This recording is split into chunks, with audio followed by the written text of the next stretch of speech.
रब्बी इन्नी लिमा अंज़लत इलैया मिन खैरिम फ़क़ीर नहमदुहु व नुसल्ली अला रसूलिहिल करीम अम्मा बाद। अस्सलामु अलैकुम वरहमतुल्लाहि व बरकातुहू। आज के दर्स में हम नून साकिन और तनवीन क्या है इसके बारे में बात करेंगे। दरअसल नून साकिन वो है जिसके ऊपर सुकून आता है, उसको नून साकिन कहा जाता है। और नून की आवाज़ निकाली जाती है। दूसरी तरफ तनवीन किसको कहते हैं? तनवीन दो फतहा, दो कसरा और दो दम्मा जहाँ भी मौजूद हों वो तनवीन कहलाता है। और ये तनवीन के पढ़ने का तरीक़ा क्या है कि जब हम तनवीन को पढ़ते हैं तो उससे नून की आवाज़ निकलती है, जैसे बुन नून की आवाज़ आई, लिहाजा इसको नून बनाना या तनवीन निकालना कहते हैं।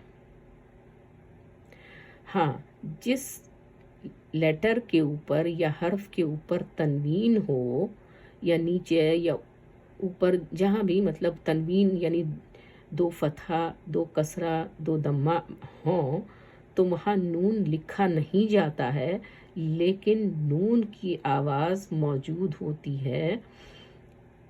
तो इसलिए नून की आवाज़ निकाली जाती है। जैसे यहाँ दाल फतहा दा और नून साकिन दन। इसी तरीके से दाल पर दो फतहा लगे हुए हैं, यानी फतहा तनवीन लगा है, तो ये कैसे आवाज़ निकाला जाएगा? यहाँ नून नहीं लिखा हुआ है, लेकिन आवाज़ इसकी निकलेगी दन। फिर आगे देखें, कसरा की आवाज़ के साथ में दाल के नीचे कसरा है और नून पर साकिन सुकून है, तो ये है दिन। ठीक है, लेकिन अब आगे देखें, दाल के नीचे तनवीन कसरा है, तो इसकी आवाज़ वही निकलेगी जो हमने पहले निकाली है, दिन। लेकिन नून लिखा हुआ नहीं है, यहाँ पर नून नहीं लिखा जाएगा। इसी तरीके से दाल के ऊपर दम्मा दिया है और नून पर सुकून है, तो ये इसको हम पढ़ेंगे दुन। लेकिन आगे आप देखें कि दाल पर दो दम्मा दिए हुए हैं, इसकी आवाज़ कैसे निकलेगी? दुन। माने जो हमने पहले निकाली थी दुन आवाज़, सेम आवाज़ निकलेगी, लेकिन नून यहाँ नहीं लिखा जाएगा। ठीक है, फिर आगे देखें, बन, बिन, बुन, फन, फिन, फुन, हन, हिन, हुन, यन,ยิन, युन, विन, बन, बुन, अन, इन, उन। ये हमज़ा के साथ में है। अब अलिफ के साथ में देखें, दोनों की एक ही आवाज़ निकलेगी, अन, इन, उन। अब आप देखें नून साकिन के साथ में, फमन। ठीक है, नून की आवाज़ आ रही है। लिमन, नून पर सुकून दिया हुआ है और लाम और मीम दोनों के साथ में हरका लगी हुई है, तो लिमन, लइन, वकुन, वइन, फ़इन, हन।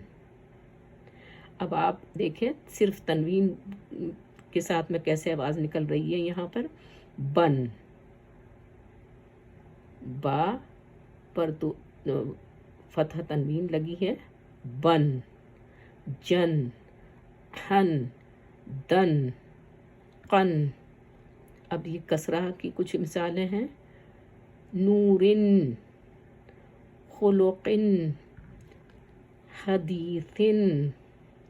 اب آگے اور کچھ مثالیں دیکھ لیں. ماءن، متاع، قول، شیء، عین، عنب، نخل. تو یہ اس طرح سے تنوین کی آوازیں نکالی جائیں گی، جو کہ اس میں نون کی آواز آئے گی. تو اس کی سمجھ پہلے تو آنی چاہیے، پھر اس کی مزید پریکٹس ہونی چاہیے، اور اس کے بعد میں انشاءاللہ ہم آگے اب نون ساکن اور تنوین کے جو رولز ہیں ان کے اوپر آئیں گے. تو میں سمجھتی ہوں کہ یہ اب آپ کو کلیئر ہے. تو اگر میری ویڈیو آپ کو پسند آتی ہے تو اس کے بارے میں اپنے کمنٹس بھی دیں، اور اس کو لائک اور فارورڈ کریں تاکہ اس کا اجر و ثواب آپ کو بھی ملتا رہے انشاءاللہ تعالی. اقول قولی ھذا، السلام علیکم ورحمۃ اللہ وبرکاتہ.